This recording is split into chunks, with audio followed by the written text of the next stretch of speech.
Greetings, Commanders, and welcome back to the Bounty Hunter series here in Elite Dangerous. In today's episode, we have a trio of takedown missions to go ahead and get done in our job as a Bounty Hunter. Redundant, I know, but you try doing openings over and over again and trying to make them fresh. It just, you know, we've done so many of these so far that I do my best as I'm going into these to try to just, like, off the cuff, come up with something interesting to say, but you know, there's only so many combinations of words you can put into an intro. It just is what it is. It's just that's the way it works. So let's go ahead and get our first system targeted here. We can head over into the LP98 whatever blah blah blah system. Fortunately for these single target missions, we don't have to look around for anything most of the time unless they run, and we can just find the settlement that they're at, go find them and kill them. I kind of go back. I knew they were going to do that. I kind of go back and forth between the settlement raids and these individual target missions because there is a difference between them. There is a little bit of nuance, the difference between them. Yeah, they're all combat missions. Yeah, you're running in and you're shooting people, but the settlement raid missions are all just heavy combat, and you're just running around and picking people off as you go, gaily flying through the air and raining down fire from above, and that's great. The single target missions require a bit more discretion because you don't want to make anybody else in the settlement angry, and you have to be a little bit more stealthy with your kills. So on the one hand, you have like stealthy kill, takedown, assassination missions, and then on the other side, you have the just run in and kill everybody missions. And yeah, it's still, you know, run in and shoot people. One's just a little bit more in your face, and the other one's a little bit more being sneaky about it kind of stuff. So I like to kind of go back and forth between those so that we're not always doing exactly the same thing every single time we do a shooting people mission. It just kind of spices. Oh, is this the one where they were fleeing? All right, well, hold on. Let's. I was gonna say, what the heck's going on here? This must be the one where they're fleeing. Yeah. Okay, here we go. Let's target that, and then we can head off in that direction. We'll get ourselves to 70C and then turn it off. The 10% rule does work. It's not with this ship. This ship has such a powerful frame shift drive that it decelerates quite heavily in a very extreme way, so that the 10% rule just doesn't work for this specific ship, especially if you've engineered the frame shift drive quite a lot. You can go well beyond the 10% rule if you know what I'm talking about. If you don't know what I'm talking about, I will go ahead and explain so you don't have to go find it. The general rule for if you want to be most efficient with getting to your destination very quickly, for anything less than 10,000 light seconds away, you super cruise overdrive until your speed reaches 10% of the distance that you have to travel. Once you deactivate it, in most ships, that will generally cause your ETA to drop down to between 6 and 8 seconds, something like that. So when I say, you know, the 10% rule, that's what I'm talking about. And the reason why I'm bringing it up here is that for this one specific ship, its frame shift drive is so powerful that its deceleration out of the Super Cruise overdrive is very aggressive, and so the 10% rule doesn't really work for this ship because of how quickly it brakes, how strong the brakes are on it, basically the metaphorical brakes. And so the 10% rule, you can't really follow it. You can overshoot the 10% rule in this ship by quite a lot, and it will still, you know, it will still slow you down to the point where you don't have to do a loop of chain. So just keep that in mind. And when I say the 10% rule, that's what I'm talking about. Unfortunately, because most of my viewers are new viewers and they don't know what I'm talking about, I end up having to explain that every time I bring it up. So for those of you who do watch my content on a regular basis, try to be patient. I am trying to cater to both you guys and the vast majority of new people who are coming across my content for the first time. And we'll probably never watch again, but, you know, we're trying to gather people as we go. So let's get down here. I'm kind of tempted to just land. Oh wait, that's right. This isn't the settlement. This is the thing here. I was about to say I'm kind of tempted to just land and dock at the station and just go kill our dude instead of having to run outside the settlement and all that stuff. But I don't know if we need to do that. Or we can't do that here. Let's see. We want. He's not going to be able to shoot our ship down. He's not going to be able to get through our shield with his little pea shooter of a thing. So the way we did this last time is we walked up, we scanned him first, If he starts shooting at me first, I won't have any choice but to fire back. But it seems like if we get close enough...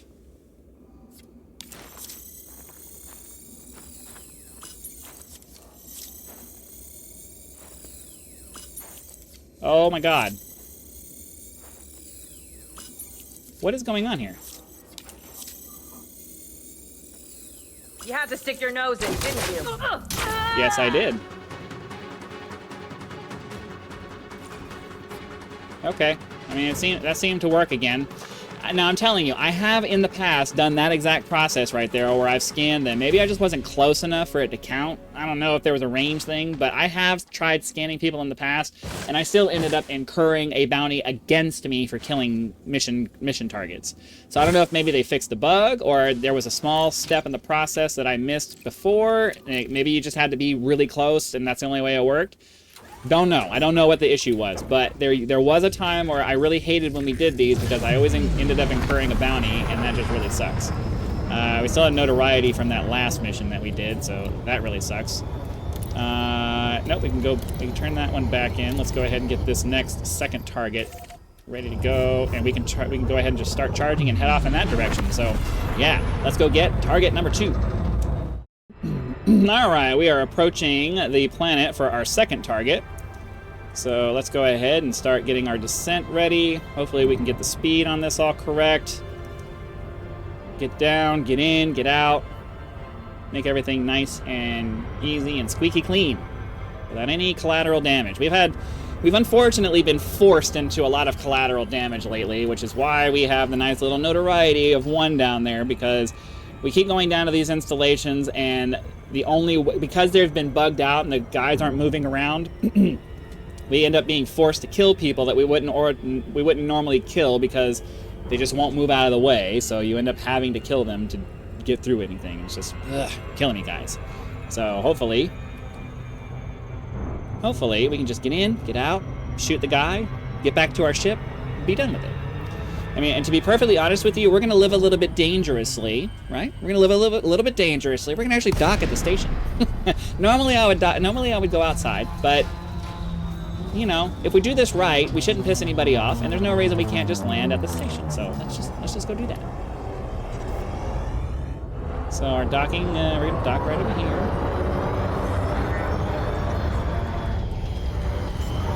Landing gears out.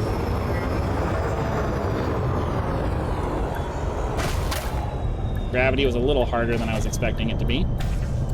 All right, and we can refuel while we're here. Might as well. And away we go. All right. So we'll hop out of here. We'll run over to the settlement. We'll find our person. And then, I mean, I guess we probably end up having to run about the same distance coming from over here than landing on the other side. I don't know that we save any time by doing this. But, you know, we're properly docking. We're not doing things the bad way. So, I don't know. The lack of ability to jump right now is quite annoying. So we need to find ourselves a terminal. Unless we happen to find the person walking around out here. Okay, it's not that one.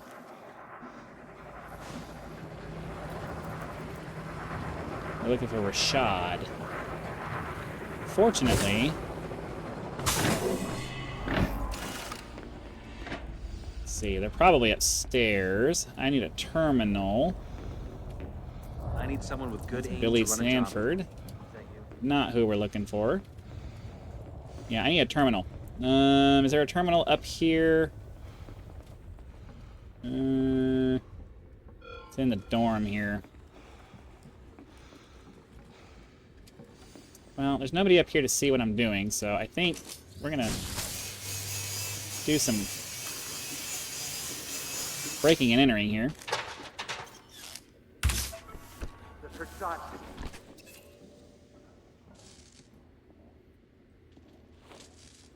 And of course now he's going to come in here to figure out what happened, and then he's going to see me. He's going to see me running in here, so while I would have been able to go in there to get some information, now I'm not... Now I'm not able to. I mean, I can now, because, you know, again, we had to shoot somebody. Alright, so it's going to be R. I don't think the alarms were tripped. So where's our guy? He is over that way. So, let's run back out here.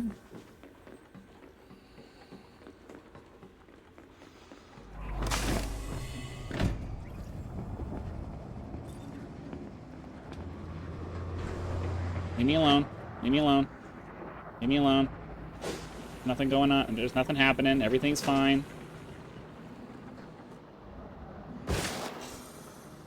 Alright. Somehow we got out of that one. And of course, this person is in a building, so that's great. I should have recharged my... I should have recharged on my way out because we don't have any way to get in there. I just need somebody who has a level 1 clearance. Right? It was level 1? Was it level 1? I don't even remember now. I've already spaced out. Yeah, level 1 clearance. So I just need to find somebody with a level 1 clearance. This person right here will do, if I can get them to not stare at me. Is there anybody else around that's looking at what I'm doing?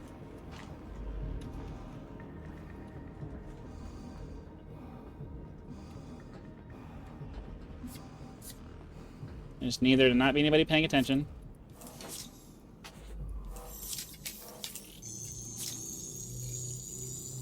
Ah, damn it. Come on, come on, come on, come on, come on, come on, come on, come on. Okay.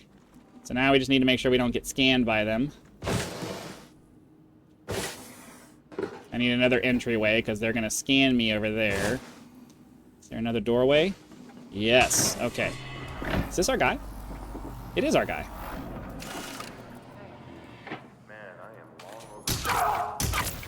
Unfortunately, I had to do that. There's no getting out of it. But this must be a settlement where there was nobody bad that I had to worry about, because I didn't get a bounty for that. So, okay. No bounty. I mean, I guess it's this. I know it's the security status. I never remember to think about the security status of the place that we're going to. If there's no security status in the place, then you're fine. And I guess that's kind of the solution to my problem.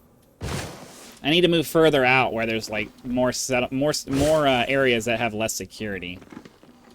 I think I'm too close to the inside right now. I think that might be my problem. I still think it's stupid that you can't just like infiltrate and get in and just do that. But if the solution is move further to the outside of the bubble, so that way we're always in places where the Alioun again. Damn it. Damn it, we gotta go to the Alioun Inn again. That kind of sucks, but whatever. It is what it is. Let's go get it. Alright, we are trying to make our descent down here. It felt like I was overspeeding, but I think we were probably fine. I always forget that we have from the orbital cruise down to the drop area to get our speed down. Oop, I think I screwed this one up. I think I might have screwed this one up. No, yeah. That is the risk you take when you try to be impatient about things. But I am impatient, and so 99% of the time, it all works out just fine.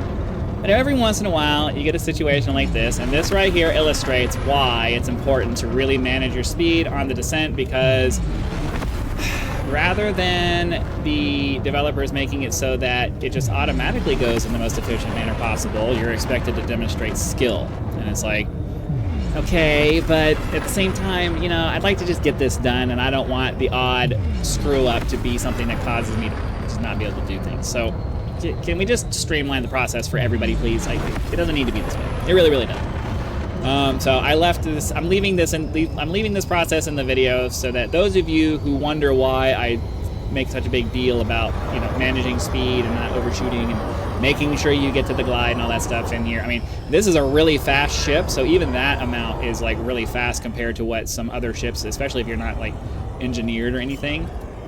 It's going to take you much longer to get down 30 kilometers. Like it's a much bigger deal. All right, so 50-50 shot that the person is going to be either in the left side or the right side of this particular area. So we're going to... That's not what I was trying to click. And I held the mouse button down trying to cancel that action, and it still insisted on, you know what? We're just going to board you anyway. God. Okay, let's try this again. Here we go. Manage inventory. Okay, and then we go out to the E-breaches, and we give ourselves 2 of them because I don't want to have to come back to the ship to grab something else. We can just cut our way in, but unfortunately, that uses up a lot of energy, and you can't really cut your way through more than about 1 door and overcharge it. You can't cut your way through 1 panel, more than 1 panel, and overcharge it. So let's see. I'm trying to remember what happened here. Sorry, I'm trying to remember, and then I'll explain. You have enough energy to cut through 2 panels and overcharge 1 panel, but not enough to overcharge a 2nd panel. So he's probably in this one. So I can cut through and open this door. Or actually, I can at least I can verify that which one he's in. He's either in this one or the other end of the compound. So we're looking for Billy Hudson. He is at... Oh. Okay. If you've watched this series and you've seen us come to the Aliun Inn more than once, you know that this is different. Oh, because it's a professional takedown. Oh, okay.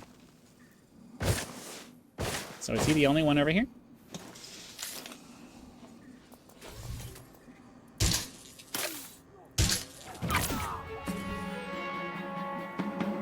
Okay.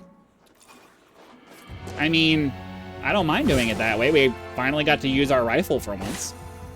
Normally don't get a chance to do that. We normally just do gunslinger mode all the time, but that worked out pretty good. That worked out pretty good. So now all we have to do is just get back to our ship without alerting anybody. That's a guard. We don't want to get into... We don't... Whoa, whoa, whoa, whoa. I didn't get far enough away. Go, go, go, go, go. It's a professional takedown, so it's not really gonna matter if we like trigger any alarms. It's not a covert takedown, so it's fine. I would prefer to get in and out as cleanly as possible because, you know, we're trying to be somewhat professional here. We are a bounty hunter, and as a bounty hunter, we want to try to be as professional as we can be. So if we can get in, get out, do just our mission and nothing more or less, that's really what we're trying to get to. So we seem to have gotten our way out of here. Let's go ahead and get our let's get targeted back to where we're going to go turn in our mission, back at our home station. We're able to charge up to go straight to a jump without having to leave the atmosphere here, so that's really nice. So let's get back to the station and turn in our stuff. And we've made it back to Batuta Beacon. Let's go ahead and get well within the 7.5 kilometer range so we don't have any stupid random, oh my god, it didn't actually activate situations happening. Looks like we're going to be orientating that way. So 0 out our throttle, landing gear out, maintain a little bit of forward velocity so we can adjust properly. And then down we go to the landing for a nice soft touchdown, and that's going to be it for today's episode. Hopefully you guys had lots of fun. Be sure to click that like button, subscribe to help us reach 10,000 subscribers. Join as a member for early access to videos, among other perks, or you can just leave YouTube's version of a tip with that thanks button. I also have PayPal and Patreon links for those of you who prefer to go that route, because some people do like to go outside of YouTube to contribute to channels, so that option is there for your convenience. So again, thanks for watching. Be sure to come back for our next video, and I'll see you then.